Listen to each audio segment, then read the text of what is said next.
Well, good morning, good afternoon, everyone.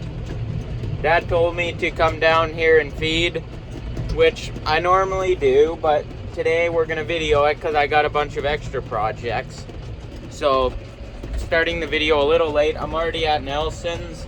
I'm gonna move all these feed bunks a long ways to the west because can't move them really further east, and I'm getting sick of driving over frozen cow turds trying to get to the bunks.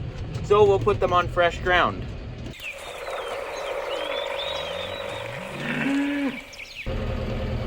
Here's the first bunk.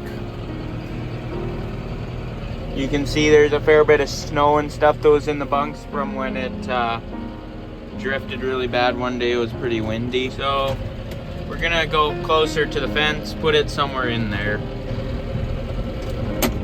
Okay, this is a lucky spot. So they're down a bit there.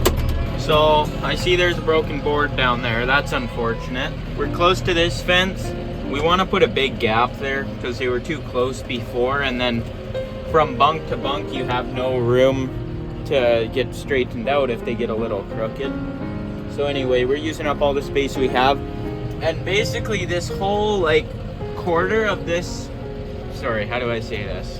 This whole quarter of land is split into quarters with cross fences. So there's 4 sections of this pasture, and then I would say this southeast quarter of this quarter of this quarter of land.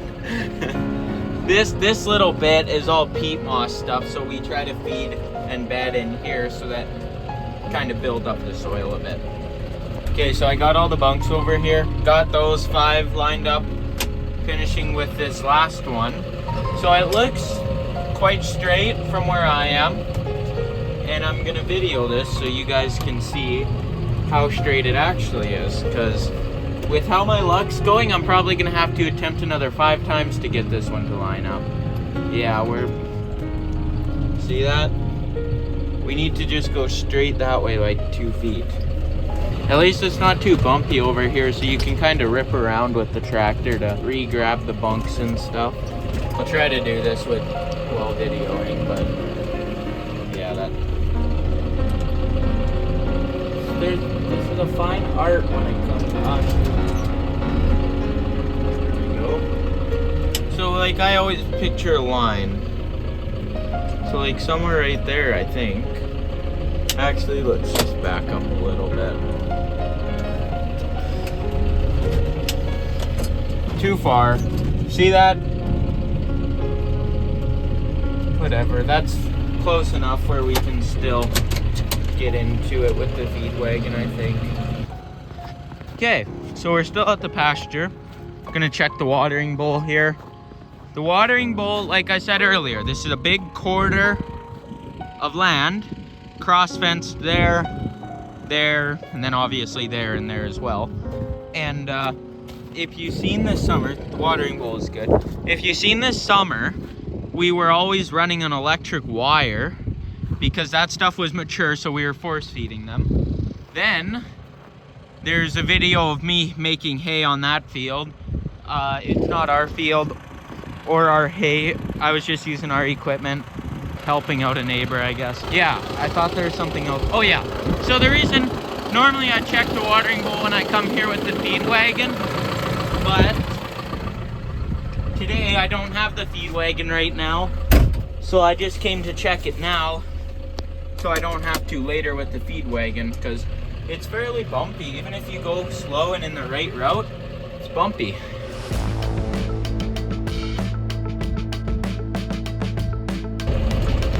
Okay, we're back at the shop now. We're gonna hook back on the feed wagon, which is right there. Then when I first got here, I plugged in Bill. That's the 3140. Everyone calls him Bill. Then he'll start. I'll bed cows once I'm done feeding. Well, actually, I'm not bedding cows technically. I'm bedding these replacement heifers, those steers, and then the bred heifers that are out on the pasture. The Nelson cows that I was just at on the pasture, they don't need bedding today. They might get some once it's done snowing, but apparently it's supposed to keep on snowing, so yeah, we'll just get hooked onto the speed wagon here and then feed. Looks like they're getting a little hungry, so they're just excited to see me. They don't care about the food, they just love me.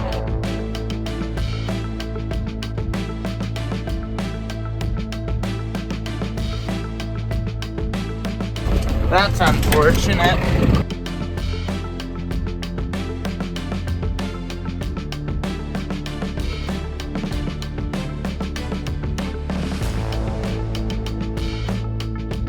So right now I'm just hooking up the PTO shaft. I don't know how much, I accidentally ended it. This is green, that's the right button, just the wrong way. Those two hoses need to be switched. Now this is the next one. That opens that flow gate. You can see it opening and closing, and that's the right way. So all we have to do is, actually, my mistake. First we gotta put this in float. Now that that's in float, we just gotta switch the green hoses around. So that's these two right here. They just gotta get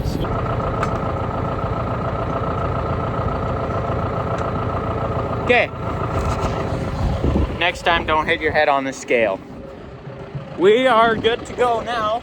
We'll just double check here. Yep, we're hooked up properly. Now we'll drive this to the silage pit. Wait, just double check. Yep, the jack, everything's all proper. Now I'm gonna drive this over to the silage pit. Then I get to go on a magnificent exercise walk and get the wheel loader from the shop. I love my exercise. My fingers were crossed when I said that. Okay, so we just parked it here. For some reason our scale's saying 700 pounds, so we just zero that. There shouldn't be any feed in the wagon. I don't really see why there would be, because unless someone overloaded by 700 pounds. But my point is, we usually make sure it's zero before we start. Then look back, we're perfectly in line with that ramp. Our wheel loader doesn't quite lift high enough for that wagon, so that board, there's a wooden board on the top, that kept getting knocked off because, okay, I'm out of breath from running across the yard. Open the door first, then come and we'll start the wheel loader. The reason we open the door first is so that all this smoke blows outside.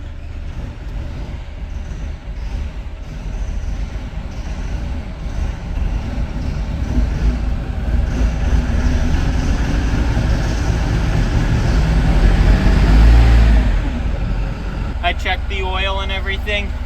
Then right before you're gonna start it, you open the door, start it. This thing, it's not super cold out, so this thing can just warm up a little with the door open.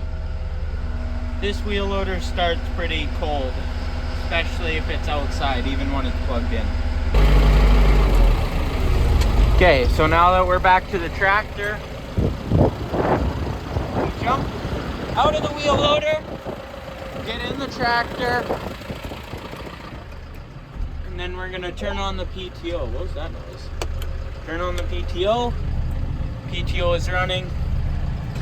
And then I'm looking at a text to know what weights to feed them. So I already know what weights I'm feeding this load. So that phone's gonna stay there so you can watch me load. I know the weights in my head.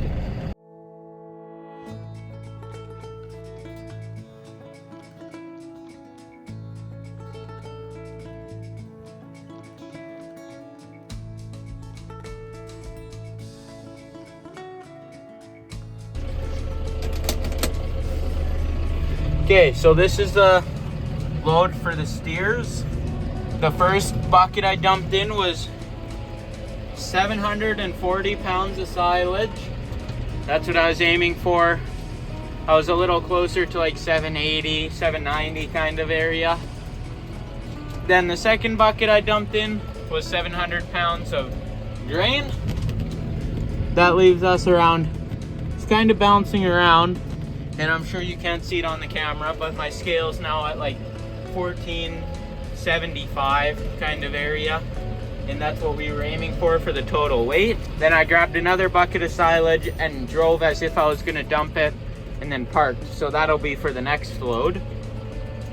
And then also, I better point out, at the very beginning of that video, I messed up.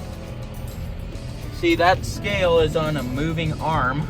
So right now I've adjusted it so it faces the tractor, but you normally have it swung around so it can face the wheel loader.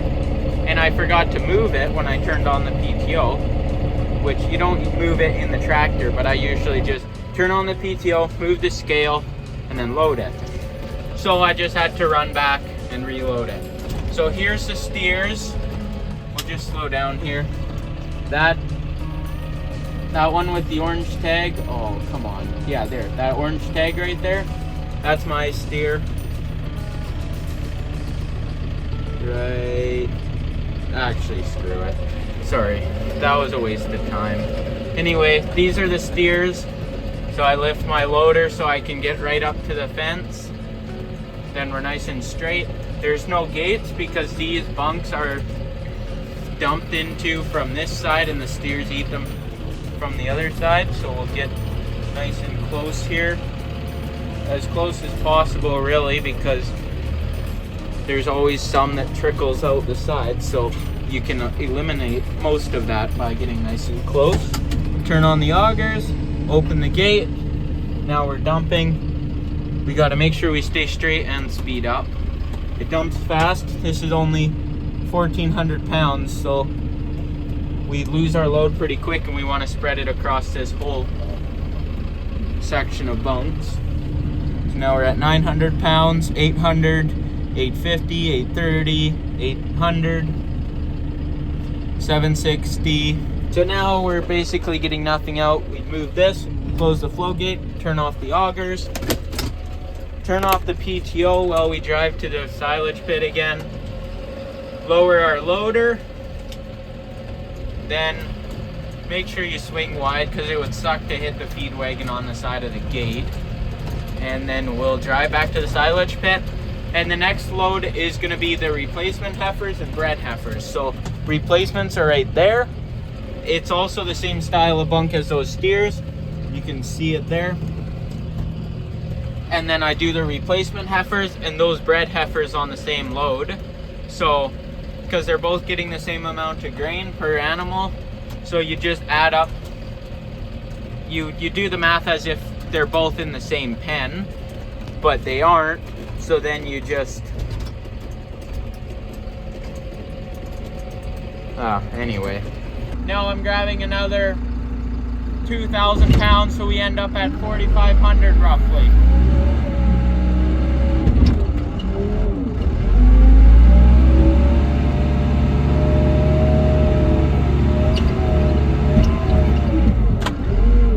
So we kind of loosen it up, then we dump it, then we'll re-grab it, and this should be a pretty big bucket because I loosened a bunch up and it all fell down.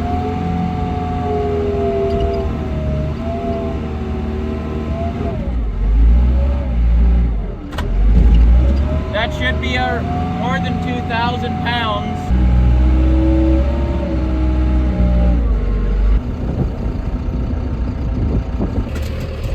Now we drive back through the silage pit yard to this, geez, I don't know, 40-acre field. It's like just underseeded. It was a sucky grain field. So once we got cows, we underseeded it.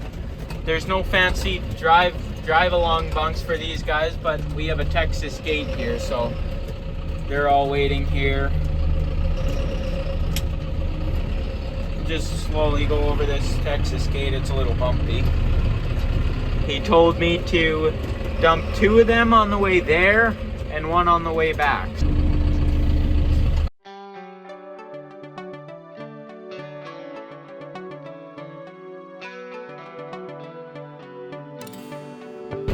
Just coming into Nelson's here. I'm feeding, they're feeding, I'm not gonna say any names.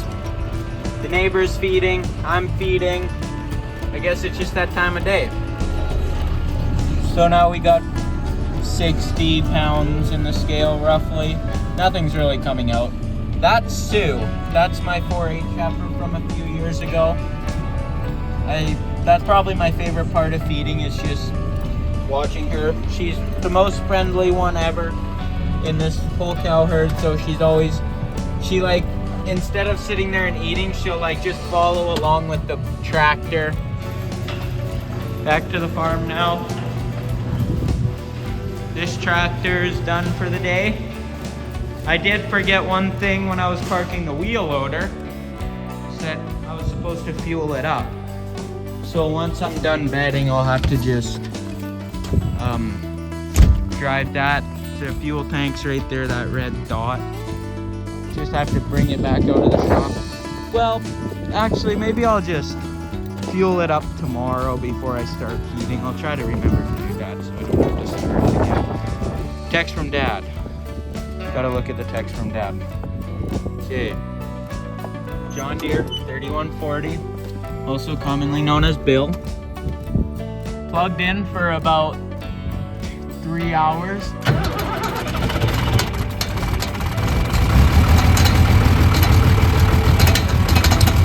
Now, the tractor hasn't been warming up for a long time because I wanted it off to hook up the PTO. So it just goes to show, if I would have had pliers last week when I hooked up the rest of the shredder, then I would have hooked up the PTO then, and I'd be bedding cows right now. Because last week when I was doing it, I had time. I finished that, and then I don't even know what I did, but I was still waiting for Dad to finish what he was doing. So anyway, I added it to the list in the shop to do. Bring pliers for turning PTO shafts. So the auger, or the little rollers in there, I don't know if you can see them, they're spinning there. Stop them, they'll spin the other way. Then with this other lever, we'll pull those arms up. So those arms are going to be used to grab the bale, but we need them up right now to drive. We're going to grab a straw bale here. My phone's probably going to fall down, but we're going to try to video there. I can't video myself grabbing bales because I haven't ran this processor since last winter, and I'm going to be rusty. It's just going to fall in there now. And now's the hard part. We lower the arms, and we're just hoping that they're lowered. And now we back up without being able to see. Back up till we can't, which we can't anymore. And now I act like I'm lifting the bale, even though I have no idea if I actually am. Now I'm gonna jump out and see if I lifted the bale. It's just starting to lift, but I'm not happy with it. So I'm setting the bale down. Got to pull ahead a little bit. So there. Now I'll go back in reverse, lower my arms, and back up again.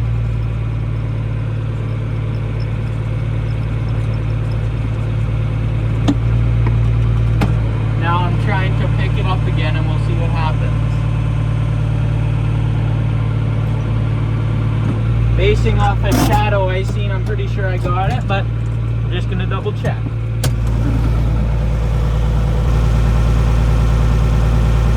We got it. It's not the nicest bale, but we'll just take what we got. Okay, here we go. We'll rev it down, turn on the PTO. So that PTO turns on the part that blows it out. Now we'll rev it up, we're in gear. Actually, we want to go slow. Turn on the rollers, the bale will start rolling, and then grinding up and blowing. Nice and thick. I should speed up. They're all enjoying their fresh straw. Came out the other gate, and now we're going into this next red gate to bed the steers, and hopefully they don't try to get out. Actually, am I gonna fit through this one? Oh yeah. Actually, this is the gate that we went through to feed every time last year. Of course I'm gonna fit through. Now it's the steers' time to get some fresh bedding. Having a little trouble getting this bale to turn, which is strange because it's already got the net wrap and everything off. Just switch back and forth for the roller's direction. Come on. Eventually, once you get it, like there's a pile of straw on the left side there you can see. I'd say that's kind of holding it up, but once the bale starts spinning, should just spin and spin and spin. Okay, the steers got their bedding. They're all happy. Heifers got their bedding. Bred heifers, replacement heifers got feed. The steers got feed. The Nelson cows got feed. The Nelson cows got their bunk moved. Everyone has good watering bowl, except we just got to fill up the bull's water with the garden hose, and then we're good to head home. So that's going to be the end of this video. Appreciate you guys tuning in, and we'll catch you next time. Moo.